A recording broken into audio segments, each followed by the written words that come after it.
Well,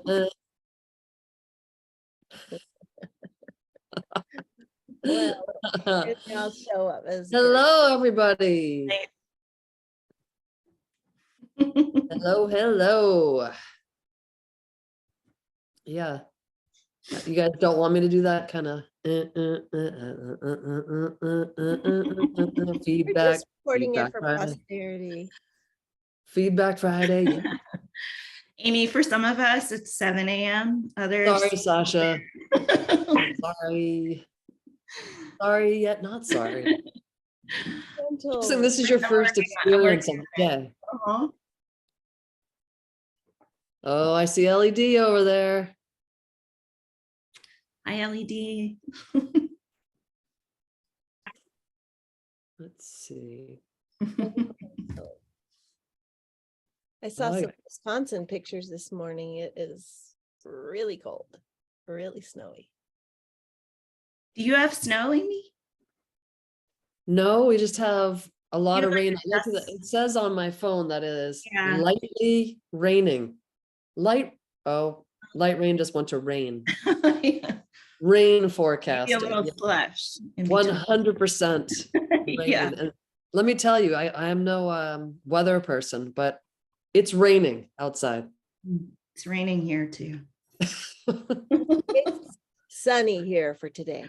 Oh, wow. Excited. Oh, that's good. But at what's the temperature there in Seattle, Kathy? 31 degrees Oh, wow. or 0 Celsius. 0. Yeah, you tricked me when you showed me the Amy, zero. what's the weather report in Brazil? It's 31 Celsius.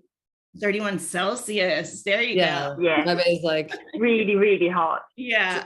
your hair is blowing in the wind We with have the 231 tropical heat. 2 rain forecasts. We're all in balance. Yeah, it's all balanced now. Really warm, the really Yeah. cold, and then rain on both sides of the country. Mhm. Yeah, yeah. Very good. Very good. Oh, whoops. Sorry about that. People who are just joining us. You know, sometimes Zoom just does weird things. Puts people in a room, doesn't let me know. Oh, I can see them all. I can see them all.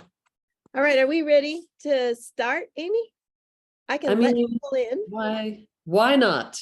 Why not? Count us in. Okay. It is Friday. Oh, I see the dance collective is ready.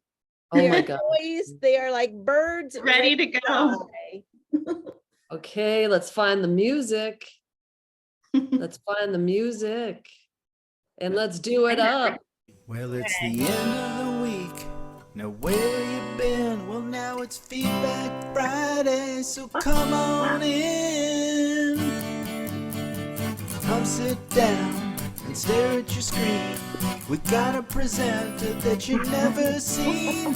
We're Feedback Friday, we're on the loose. We'll be the train, you be the caboose. It's Feedback Friday with Kathy and Amy. Mashed potatoes and the gravy. It's Feedback Friday all day long. Feedback, feedback, Feedback Friday.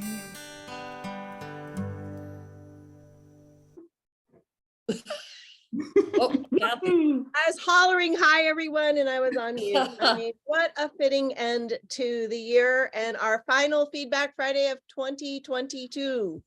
Welcome everyone. This is episode 111.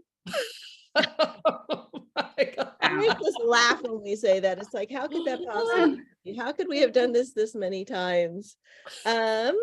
I'm Kathy Hattori, president of Botanical Colors, and joining me is Amy Dufault, our director of communications. And I'm on the West Coast, she's on the East Coast, and we are so happy you're joining us for Feedback Friday number 111, final episode of the year, where we speak with artists, activists, scholars, historians, foragers, growers, oh my goodness, who else?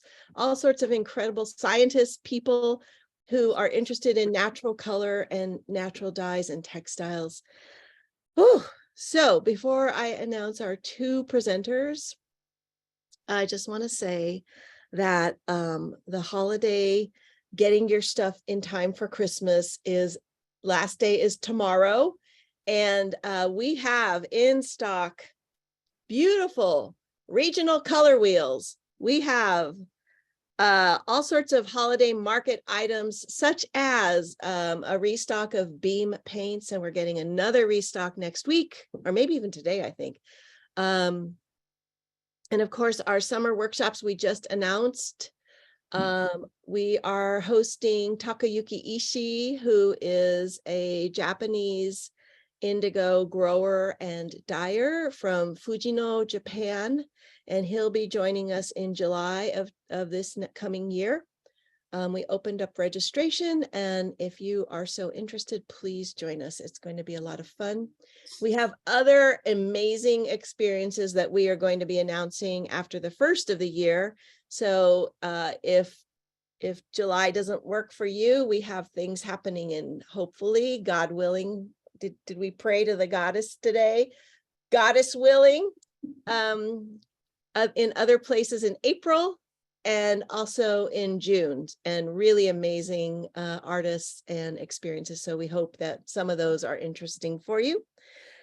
And I think that's it for all the reminders. I just want to say that today we have such a special program.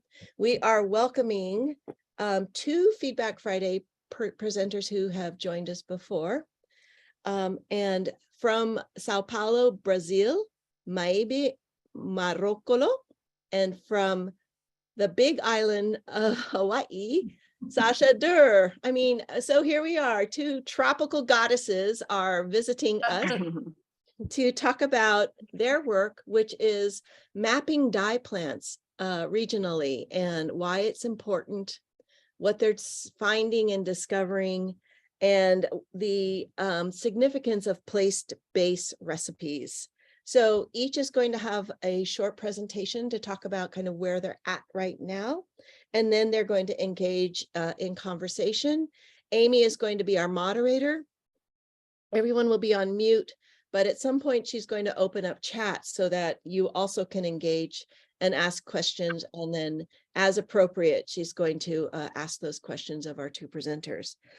And then after they're both completed and we've like exhausted our conversation, which I don't know how they could ever even end, we'll also have just regular old Q&A for anything else that might have popped into your mind as you listen to both of these extraordinary artists. And that is kind of all I have to say. We're recording this call. We'll have a video copy ready later today. Do just kind of keep your eyes open for our January programming. And I think, Amy, that's it, right? Yeah. So let me introduce our 2 presenters from Sao Paulo, Maibe, and from Hawaii, Sasha. Welcome, ladies. Welcome. And I'm so happy that the sun is rising on you right now. Oh, yeah. Sasha. Well, The light is getting better. It was a stumble in the dark there. Yeah. Well, I think we Maibe is going to start out sharing slides and just telling us about the 3 slides and why they're important. So Maibe, you kick it off.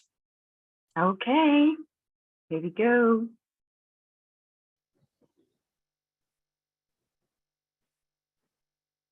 Can you see my screen? Yes. Yes? Okay. First of all, I'm really, really happy to be here again and share a little bit of my journey. It was really interesting to organize myself to be here today and to choose what I was gonna share with 3 pictures. And when you, Amy, asked me to choose 3 pictures or 3 colors that has an impact on me, that made me think a lot about my 10 years of journey as a natural dyer, as a researcher. It actually became really emotional for me. So I might cry today. I think I'm already crying. Oh no, we're here for you. This is a safe place. You can do whatever you want here. Cry your head off if you want. Cry for all of us.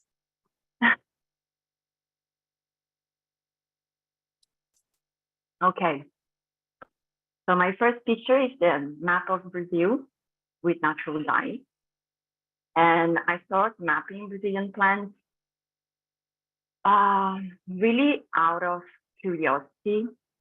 At the beginning of my practice, 10 years ago, I started working with plants that I already knew the colors because of the reference I had, and until I wanted more and more and more. And for that, it's really important to have a deep knowledge about the different species, their difference, and even their additional knowledge too. But for me, the question was, where does this plant come from? Where does these colors come from? Are they native species? Are they native plants or exotic? What is the region of Brazil with this greatest cultivation of those plants, and why they're there? So why do we have certain plants in the north and another ones in the south? And thirdly, there are a lot of traditional knowledge associated with them because it's part of our culture in Brazil too.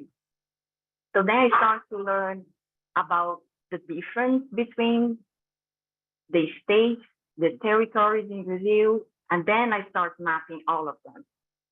It's a really hard work and really delicate to work with the plants and the territories and learn from all this field research, because it involves a lot of field research, but also I rely my research on already publications by researchers who had previously mapped, for example, Brazilian trees, Brazilian fruits, and all the classification of local medicinal plants too. So all of this I align with all I already discovered too. So it's a job that involves many people, many friends, many professionals. And the other thing that I've learned with all this mapping, colors, and plants is that you understand how the ecosystem works. You understand your place in the world. You understand your country. You understand your city, where you are, where you belong, where you feel you just feel part of something bigger. It's really magical. It's also really sacred to work with plants for me. And we are nature. We are the extension of nature, right? So mapping those plants and the natural colors just brought me a sense of belonging and the dimension of the diversity of my country too. And being able to tell these stories through the Brazilian colors. And that's one of the reasons that we don't buy pigments from other countries. I dedicate my study to my country, to my land, and also to honor this knowledge about our plants in Brazil. And mapping those territories also brought me really closer to my country. I understood and I learned much more about my culture, about our, I don't know how to say that, but popular medicine, the medicine that we all use, like natural plants for tea and infusions. We say popular medicine. I don't know if it's the same in English. And that really connects me with the second image. Wait, what is it? Yeah. Can you see the second one?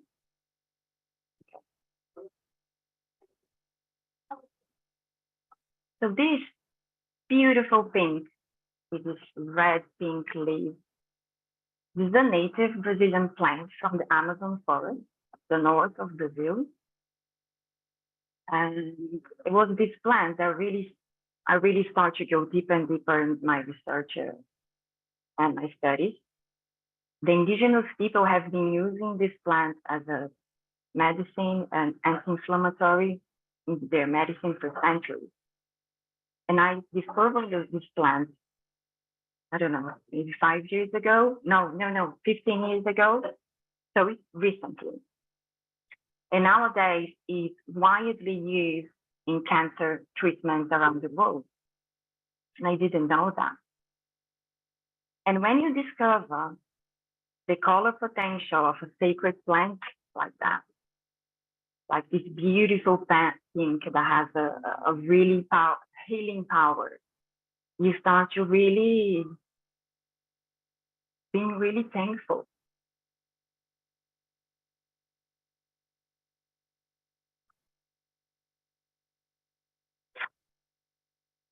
I'm sorry.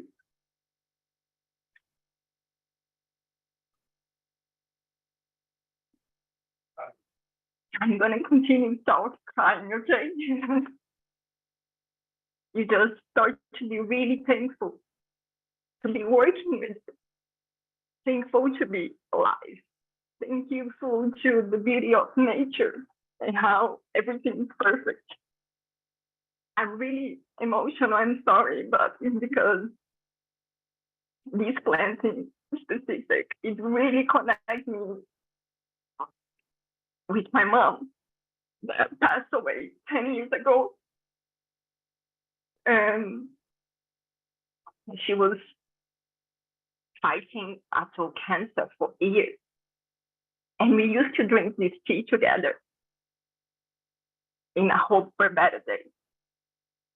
And now I'm surrounded with these plants in my home, with pink textile samples. I drink tea and really brings peace to my heart when I see it. So it's a color that connects me with the love of my mom. So when you ask me to choose one picture, one color, it was like, oh my God, I'm gonna cry a river. Because this is the power that color has on me. And I'm sure my husband, he is really worried.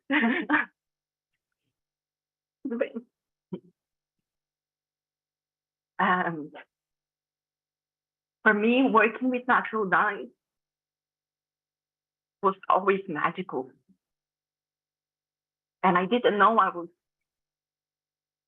end up working as a researcher and a natural dyer. But for me, it's really sacred. For me, it's really serious. Thank you. Not toilet paper, just a towel. Okay, so that's not connect me with the third teacher. Okay. So my project is 10 years old now, and I really rely 100% in what I do, in what I create, and with what I sell. And at the beginning, I was really hard on me 10 years ago. I was looking for perfect measurements and weights and consistent techniques and methods. It was a more molecular-based study and all of that, looking for colors that didn't fade. I think all of us here go through this when we start this journey of natural colors, right? Like, what colors doesn't fade? What's the better way to prepare your fabrics and all of that? But after years of my practice, everything started to become more fluid and organic. I started to be more calm and understanding about this whole process and understand why we don't, not why, but to understand that we don't control anything. You think you can control, but you can't. So the colors, they need to fade. They need to change because it's part of their nature. So the curious thing is to know this precious change that we only know when they happen. So I spent so much time trying to make colors permanent. And I just think it was a waste of time. You know what I mean? It's nature, how nature is. And I think this is also an invitation for all the dyers out there to relax and enjoy the journey, to learn and appreciate all those changes and let it go. I know we are always looking for a way to make color last forever, but maybe we're just missing the fun and the beauty of the process too. And we're always working. I'm always working with plants, with natural dyes, but we also have to sell our products. We have to run courses and workshops, create content for Instagram and social media, blah, blah, blah. And then you forget to enjoy what you do. So now I start to dedicate myself to painting with the natural paints that I produce. There are many times I made so many beautiful paints and incredible colors, but I don't really have the time to use them. And anyone who makes a living from this know that all the time we need to convert our creation into money because we need to pay your bills, and everything ends up being very contradiction, the word, I'm not sure. I think you understand. So you dedicate your time to this process, and it's all about flow and the nature, but you're not really there. You're not really present because you don't have the time. You know, it's just not being nice to yourself. And think about that. Now I have a week for myself in my studio to have fun, to paint, to be present, and to have this amazing time with myself. And this picture is one of my latest paintings with Brazil wood that I got from a friend, because we are not allowed to use Brazil wood in Brazil. Rajuru leaves, that one from the Amazon, and also cosmos flowers. So yeah, that's my 3 pictures. A lot of tears, and just wanted to share a little bit of this big impact that all this journey and colors and discovery has in my life. And I'm really sorry if I made someone cry out there. It just lets us know we're still alive when we cry, and have feelings. So that's totally okay. And I love all the connections that you talked about. I wrote, and we'll talk more after Sasha talks, but yeah, these emotional connections we have to color. I mean, everybody's got a story of a color that they're connected to in some way, something that's really very, very special. So I'm glad you were able to take that one and talk about it and share it with us. And yeah, I'm sure, Sasha, I've got questions for you already about what your color is if you don't talk about it, but maybe you will. Okay, Maibe, can you maybe stop the share? Yeah, and then sure. Thank you. I'm going to share for Sasha because she was having some. Nope, that's not going to work. Just give me a sec. I got to highlight your. You did. Okay, here we go. Let's see. Okay, I'm unmuted.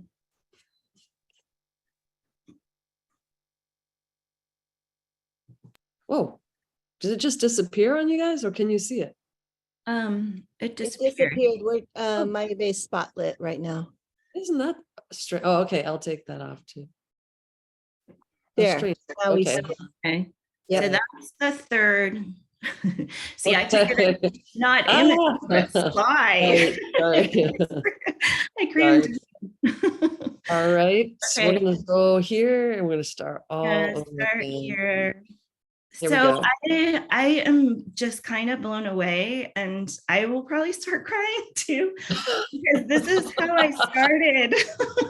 This is how I started this series of 3, is that this is from exactly 20 years ago when I was doing my thesis, but this is my grandmother. And I never met my grandma because she actually died of cancer, and she died when she was 37. So I never met her. And my mom was 17 when she passed. And my mom had me maybe 3 years later when she was 21, or 4 years later. And even though I never met my grandmother, she was always very present as a creative muse for me, like from the very beginning. This is her in the 40s in Florida. She is a Dutch immigrant. Her parents were Dutch immigrants who worked with gladiolas and other plants. They had a nursery.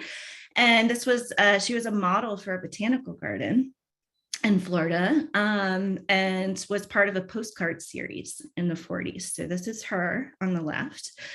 And then on the right, it's interesting because I inherited a lot of her projects. Many of them were textile related. She also grew hibiscus and won ribbons for growing hibiscus. She loved plants.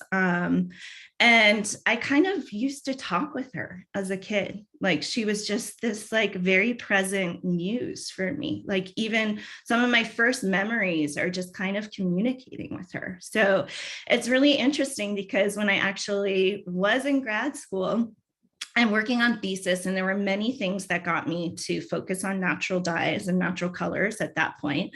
This was back in 2001 to 2003.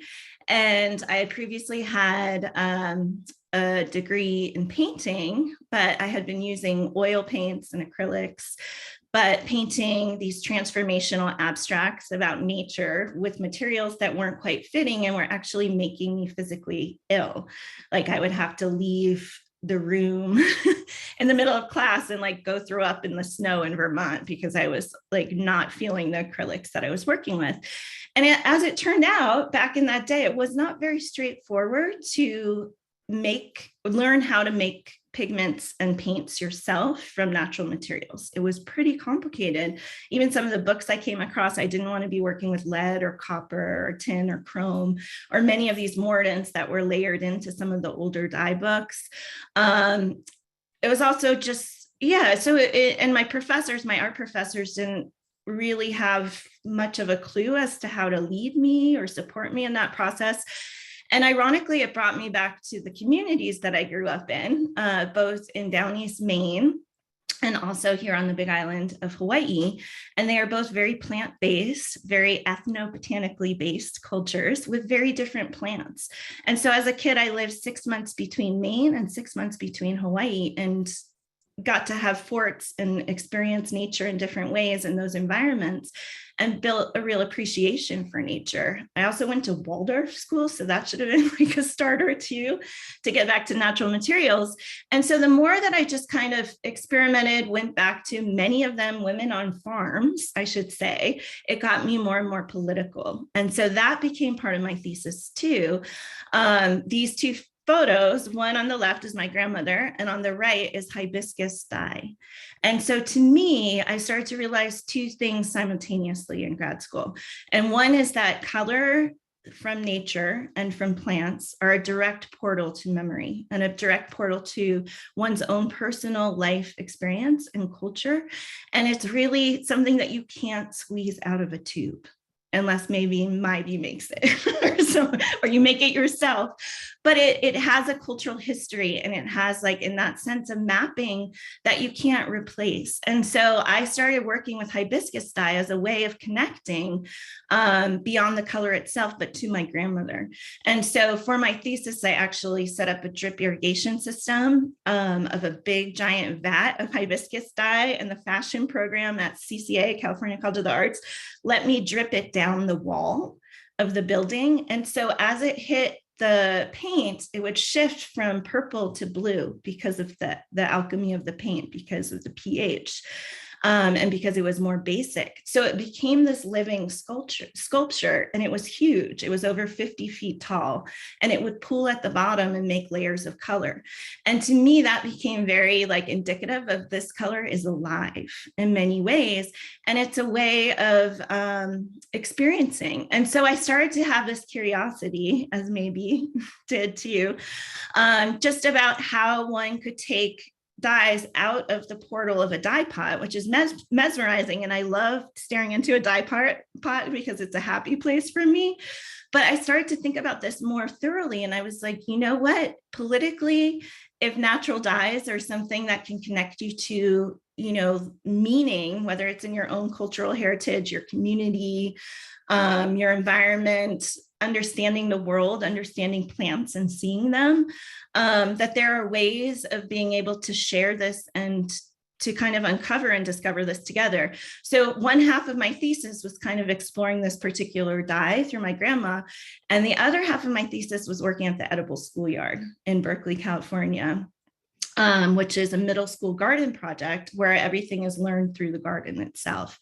So I got a 2-year grant to work with the kids there and to look at the compost as dyes and to think about how folding art into programs in the educational system wasn't about a box of Crayola. It wasn't about having 4 walls, which detained you and told you that you were creating art. That art is everywhere and this is accessible. And it was actually kind of the most anti-consumer thing that you can do is teach a 7th grader how to make their own clothes or dye something from a waste of something else that they're experiencing and learning how to cook for themselves.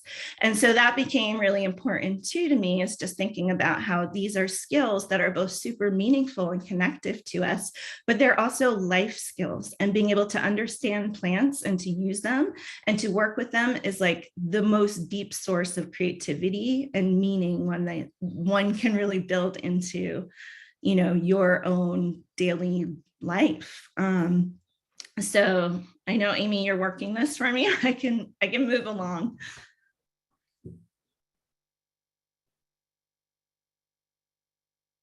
So 2 things came out of my thesis for me. One was that deepened love for natural dyes, and also starting to realize how many gaps there were. Like there was not actually a natural dye program at California College of the Arts. I was teaching myself.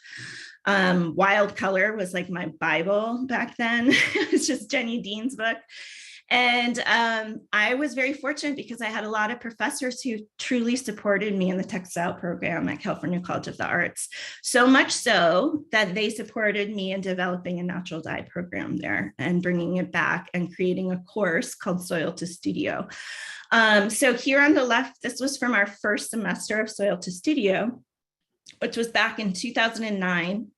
And this is a fiber and dye walking map of our Oakland campus.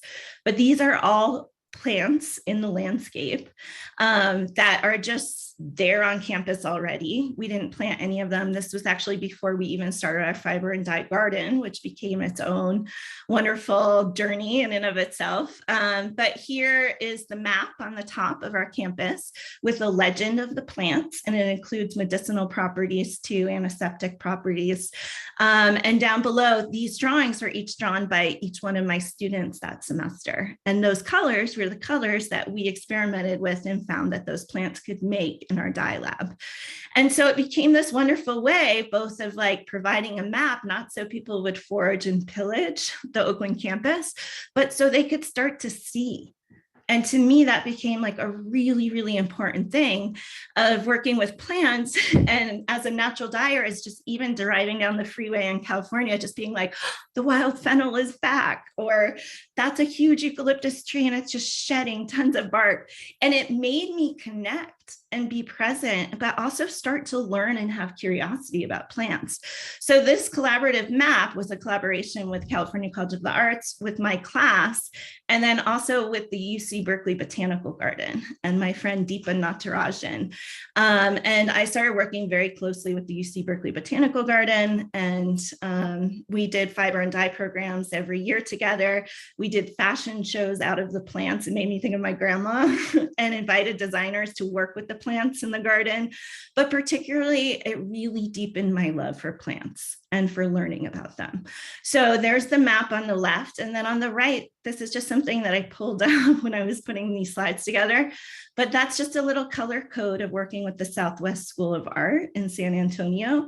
And so since then, like both through teaching my class, Soil to Studio, which lasted for 10 years. And, speaking of like, I feel personally that there are no plants that we shouldn't work with if they provide a tool or a way of accessing color, because of all of the projects that I've seen over the years with students, from woodworking to community arts to medicine making and like all of these levels that you can work with these plants and build them into your life. And so on the right, that was visiting a campus in San Antonio and helping them map some of the plants that they have. And so it really started to, just kind of build that openness and possibility that you can really take experiences and from those experiences build palettes. And those experiences are also a direct antidote to so many of the issues that we deal with in our culture here in the US, but like particularly, which is overconsumption, like lack of connection, depression, all of these things, and particularly with fashion, whom I work with and consult with a lot, those are overlaps in terms of like a lot of things that are permanent that are still become disposed of. Natural dyes have answers to that, like because you're able to connect and have both something that gives it automatic meaning. Anything that's dyed with hibiscus for me will remind me of my grandma. So it's like, or going to a campus and being like, okay, what is here? But there's that experience of being together, right?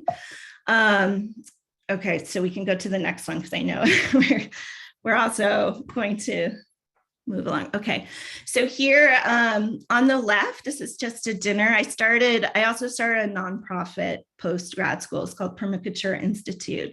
And in fact, Maibe and I have an overlap, which is my co-director taught at London College of Fashion. And we were doing dinners to die for and inviting people, really drawing the parallels between slow fashion and slow food and slow textiles.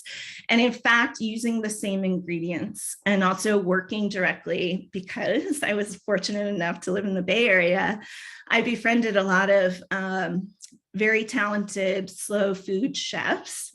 Among many people, that's the other thing about being a natural dyer, is that you can work so integratively. Besides working with the UC Berkeley Botanical Garden, I was able to work with just various academics, but also people who work with medicine and herbalism and, permaculture and all these other levels of thinking about and working with plants.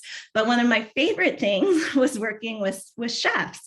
And here on the left, this is from a dinner with my friend Kelsey Keir. She used to be the head chef at Chez Panisse. She does a lot of writing for Alice Waters as a ghostwriter. And she's a super smart, wonderful woman, dear friend. And she thinks a lot about biodiversity of taste. And so for me, that became a really key thing in thinking about my work. And the importance of like lifelong work in this direction is biodiversity of color too. And that with these natural dyes, you have the sensory experience of being able to connect. And that also, very fortunately, because this is how nature works, many of the byproducts of working with these foods and these weeds and these prunings and all of these other aspects provide beautiful colors. It's not the pomegranate seeds you're after, it's the rinds. And so it's like, there's all these ways of just kind of folding in and working with each other. And when you start to realize how much potential each plant has, that there's this whole nother level, like that indigo and lilikoi, passion flower, they have similar properties in terms of medicine. They're both antidepressants. They both have topical aspects for your skin. And they also help with, like just sleepless aspects. But when you start to learn the medicinal aspects, or you start to see how things have been used or are being used in different cultural contexts around the world, you start to realize how you can participate, how you can become a part of that. And so the seasonal color wheel was really an idea that I had for a long time because of doing these dinners to die for, but obviously thinking about the seasonal food wheel and then realizing, that's part of what I love is both being able to show what these colors are outside of the dye pot, but also starting to be like, how can you participate? Like, what are the weeds? Like, what's in season where you are? And then like, what are the possibilities, right? Of how you work with those aspects. And so to me, that's really what it's about. It's about the possibility, and it's about that gathering of connection and yeah, and then also that you can have this beautiful experience, that it starts out just as as beautiful, that you can make a meal together and then have this gorgeous setting that's all dyed with these same plants that you're experiencing. So yeah, that's kind of the nutshell. So it's a lot. It makes you think. I feel like Amy's prompts and questions this week like really made me look back. I pulled out my thesis and I was going through it, and it's really interesting, and it's not over. You learn something new every day in different ways of, again, like folding into that process. Thanks, Sasha. Thank you, Sasha. It was great. It's so Yeah. great to hear your journey. Hey, Amy, I'm just going to turn it over to you. I open chat, everyone. If you have questions, please type in your questions there, and we will ask both Sasha and Maibe your burning questions for answers and Look at their that. Wow. yeah. Woo. Our, Side. our correspondence. Yay! Hey. So Sasha, thank you so much. I wrote down so many different things, and in my bay I was writing some things down here where color as political, color as emotional, color as portals to memory, a place to honor, and then of honoring place, color as love, color as experiential, and color as to show biodiversity. So thank you for just like covering all that in those 3 slides. You covered a lot of terrain, a lot of terrain there. And, and Sasha, I just want to add too, I've been getting all these library books out on natural dyes just to see like, which are good books out there. And I'd come across Sasha's first book that I'd seen a million times, and I hadn't actually cracked it open and read through it.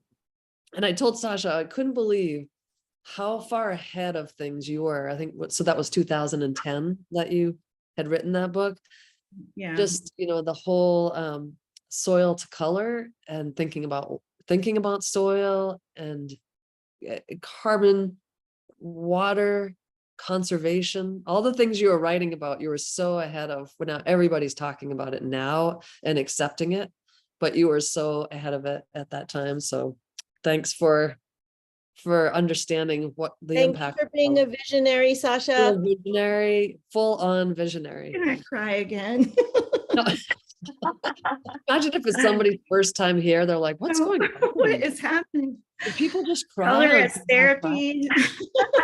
Who was that talk show host that made Yeah. everybody? Barbara Walter Yeah. that makes everybody cry, or whatever. Oh my It's a God. I'll be your big Barbara glass Walter. hat on, Amy. This is the 100th and 11th episode. It's gonna be good. Yeah, you're the closer for 2022. But Yeah. Can I share a thought? oh, sure, of course. I just thought it was pretty amazing that me and Sasha brought a person, a family person from, our heart. And I brought about my mom and the cancer, and a grandmother and the cancer. And we didn't discuss about that I know. in our previous chat. So one thing that I think is really important that natural dyes always bring this whole thing with women. Yeah, so you're there with your pot and the steam and the colors, and this is really feminine too, right? Mhm. So I just thought it was magical when you share about your grandmother, that I really connect with me and my mom and the cancer and all of that, because this is the real impact in our life, right? The colors and the love. So I just want to share that. I thought it was amazing. Yeah. Really, really special. Thank you, maybe. Likewise. I also feel too like the potential for these plants, like the more that you can see them and know of them, like it is phenomenal. Like there's so much medicine in all these, all these dyes, but all these plants in general. And there's just the different ways of, I feel like that is a key thing for all of us. Yeah. One of the things that I also wrote down, which I think both of you do really well, is that you both offer these sort of portals of entry when we're talking about color. And of course, like all the things I just listed of ways, color as all these different things. But I do feel like your mapping that both of you have done opens up. It's visually very beautiful to look at. And yes, the colors may be fleeting. They may disappear, they might change after one day, but it's not what you're getting at with the consistency of color. You're trying to show, I think, Sasha, with your wheel, and that's something you've done with lots of different regions where you're showing it's all color. It might change, but it's color. And then Maibe, what you've been doing too, like just looking at Brazil and all the different colors that are there, and also mapping color that hasn't been mapped at all, and being able to show that to people. But I told you I was going to ask you to talk about it, and somebody, Elena Phipps, already asked it about talking about more about the dye plants from the Amazon, because you had talked about that last time. But this disconnection from color and this disconnect from place, and how to, as a natural, or as a whatever you want to call it, your natural dyer, scientist, researcher, being able to use color to connect people back to something that they've lost. Yeah. The Amazon area and the Amazon forest, right? It's a really, really secret territory for most of us. Most of the dye plants that I have the honor to work with have like really beautiful and deep medicinal properties, because of most of the indigenous people out there used to be there, are there. And so everything that I touch, every plant, every color has a different approach, a different color, it's all really sacred about the rainforest. And we have the anato in English, and urucum in Portuguese. They used to color their bodies, yeah, their skin, and it's a native plant.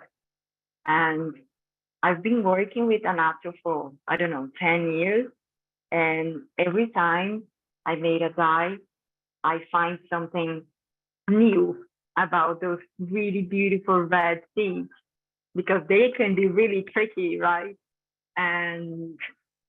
But they're really special. You can extract like yellow, red, orange, even green, and they have such a beautiful history. The red in the Amazon is the symbol of fighting for our land, fighting for our ancestors, fighting for our forest. So it's really beautiful, really sacred, and really powerful.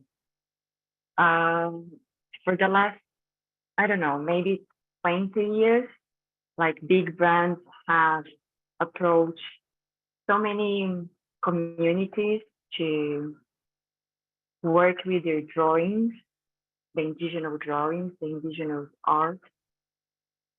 And they used to do it in a natural way. But because of those brands and the fashion projects and fashion industry, they wanted to have like permanent colors for the fabric, for the designers. So they brought all these chemical inks and chemical dyes to these communities in the Amazon. So a few years ago, an institute in Brazil approached me to go to the Amazon and teach them about the natural dyes. And I was like, what? Why am I going to the Amazon, to this, kingdom, to teach them? They know everything already. And they said, no, they don't. They already working with chemicals. They already working with artificial inks and really rich in chemicals.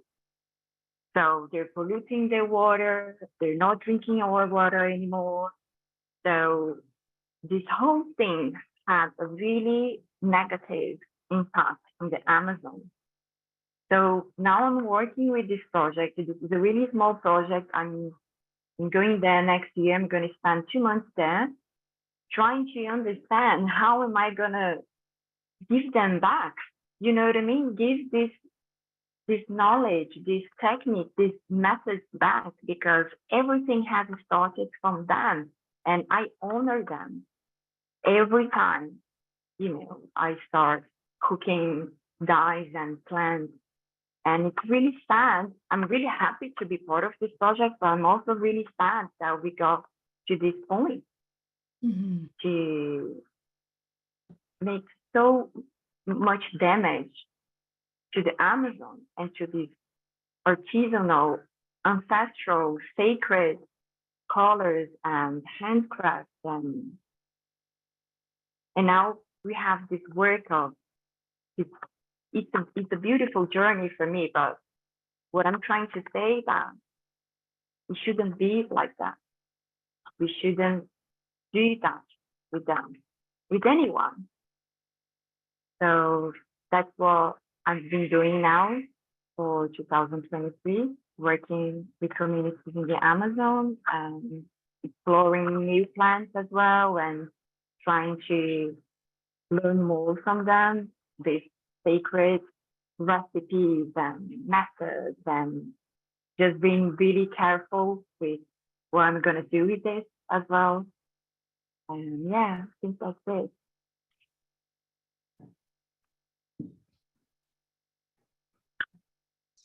Sorry, guys, I keep muting myself here. Kind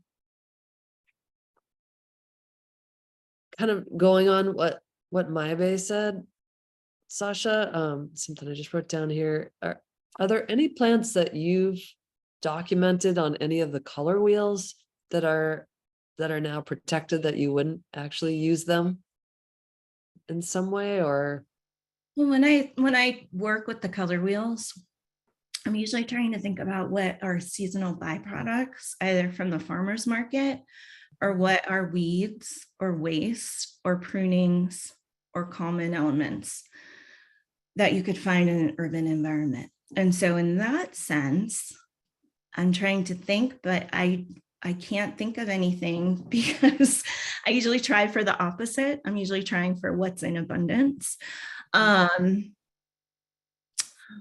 There's certainly plants I would replace because they just cause trouble, even though I don't mind working with them.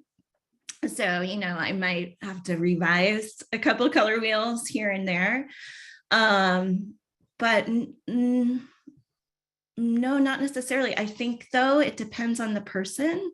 I mean, this is what I've learned over the years, too, in terms of personalization.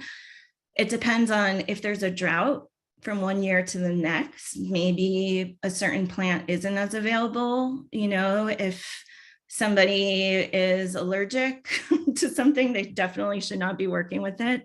And that's a personal aspect.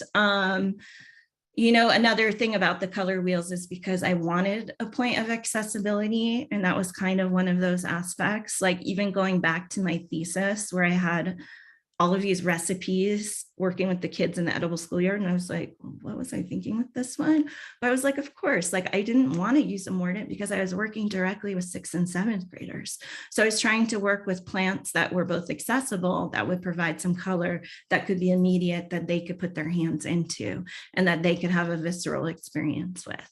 And so I was like, okay, that's my context. And when I think about that, I'm often thinking that way in terms of teaching or working, is really like that first book you were talking about, Amy.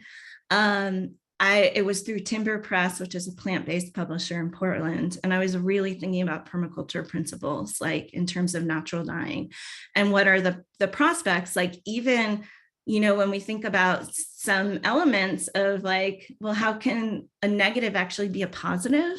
And there are so many of those elements in natural dyeing. You know, for instance, it's like, okay, well, maybe with seaweeds, like which I'm exploring and I love, you know, you do get a lot of beiges, but some of them are so beautiful. Like you just can't like look away, you know, and you're like, here's a pink beige and here's a gray beige. And you start to learn, but then you're left with this byproduct. And that byproduct is that it works best on low heat or like, you know, very low processing, no mordant from what I found. And what you're left with is a dye bath that is like a super fertilizer, which is quite the opposite of like most dye baths that are happening in fashion on the industrial levels, right? So you're thinking about what are these byproducts? What are the things? And when people like, you know, I used to be so into working with red cabbage because of the kids. It was so magical to be like pH change, you know, and it's so safe, but it was also so calming and so humble, you know. And when people talk about, oh, it's not a real dye, it's not a real color, well, it teaches you what your pH is, like both as a person, but also the water itself and where you are, and how you interact in the world. And then the other thing too is like, it's actually really good for you, like from a holistic perspective as medicine. And then on the flip side, as a researcher, which I am as an academic, I'm researching all these plants all the time. And in the 40s, during World War II, Liberty cabbage, or like everybody was growing cabbage because it was easy, but people were also dyeing their nylons with it, because synthetic dyes were expensive, right? At that point, and they needed to they wanted ways of participating in fashion. So on that level, it's like, I love that. I love that part of the participation and also the history, right? Of all these different ways that you can work. So yeah, so I guess that's the long answer, is that I try to make the color wheel so that it has a point of accessibility. And whether that's with weeds or common trees or waste products from seasonal fruit and veggie product, farmers market hall, it's, you know, it's a place to start. So. Yeah. How do both of you, I mean, we don't know every single plant and every single flower that we see. How are you both figuring out which plants are which when you're out there? I mean, there's I use a plant app. So I take a picture and I can figure it out. And then I'll look online. I'll say, you know, like goldenrod, natural dyeing, just making that up. And of course, I'm going to see a million pictures of people using goldenrod. But how do you find the plants that you're finding to document? Maibe, do you want to, how are you? Oh, you're muted.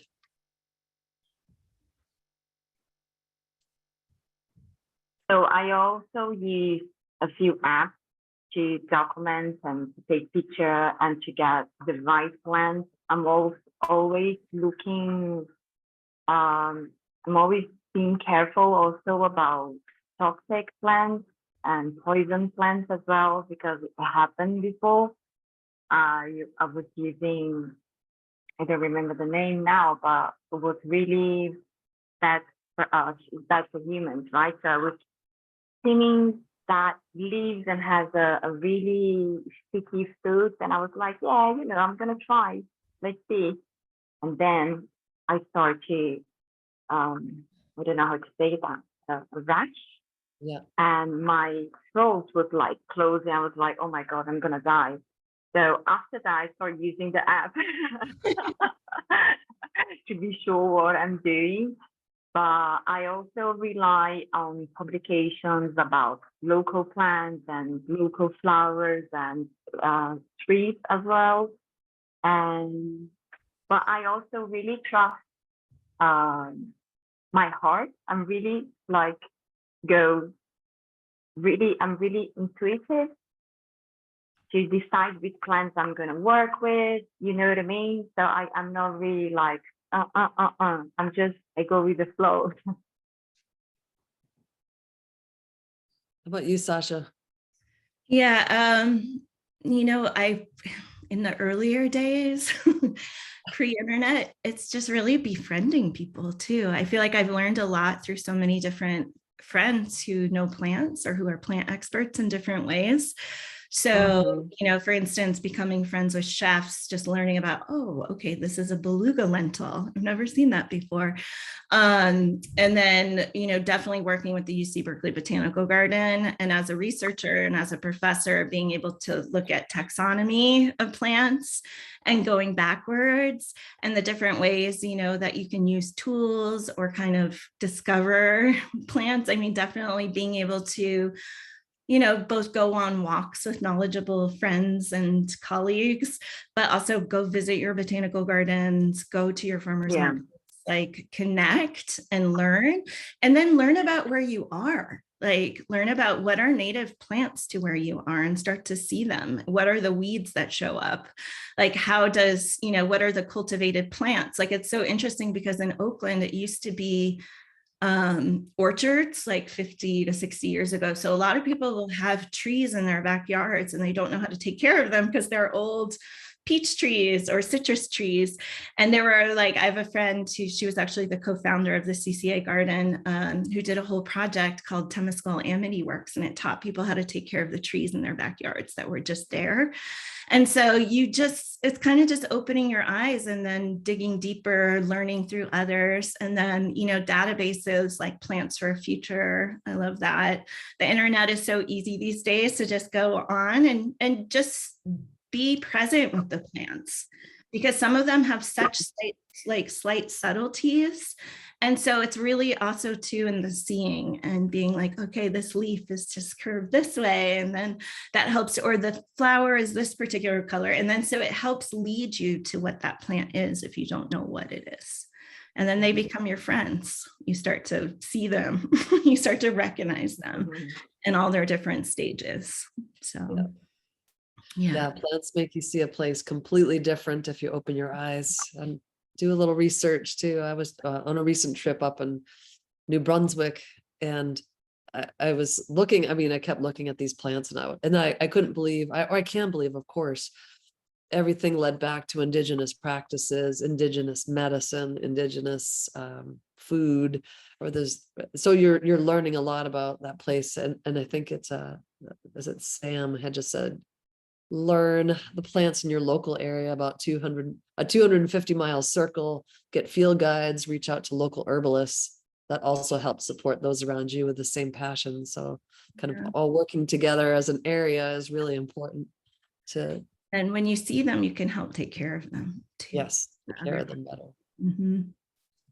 Well, we are at 1:03, which is, I can't believe we just went through an entire hour that fast. I know. I kind of don't want to stop talking to you guys, but I guess we should do that. But thank you so much for doing this and agreeing to share those 3 slides, albeit emotional for you.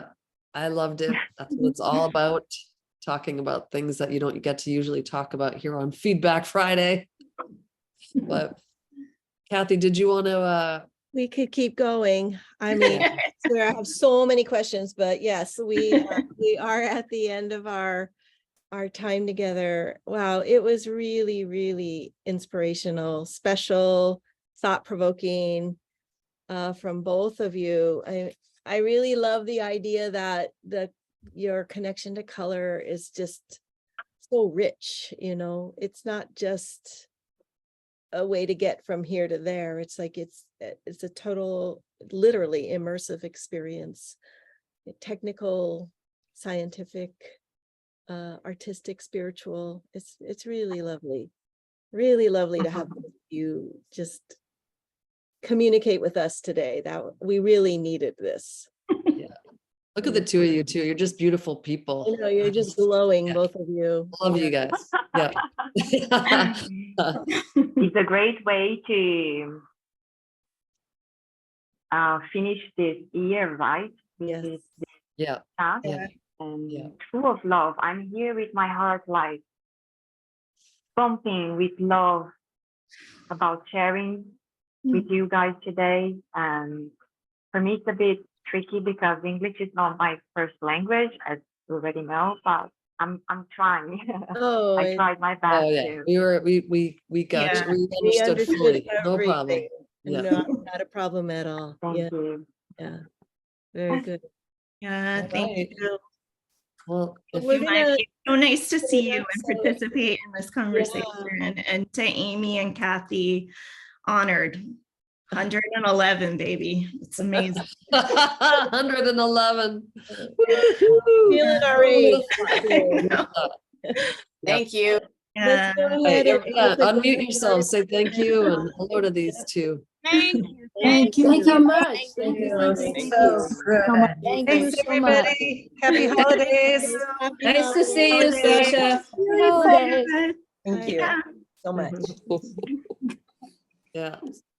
And it's so Hi, nice to see all of you. Thank you all for supporting us this year and Yeah, joining us and absolutely. being part of this journey where we work hard to put these on, and we love putting them on, and we hope that you enjoy them as much as we enjoy them. All right. All right. Oh, there's Sarah. Hi, Sarah. Oh, all sorts of. I want to stop the recording. Oh, yeah. Stop this recording.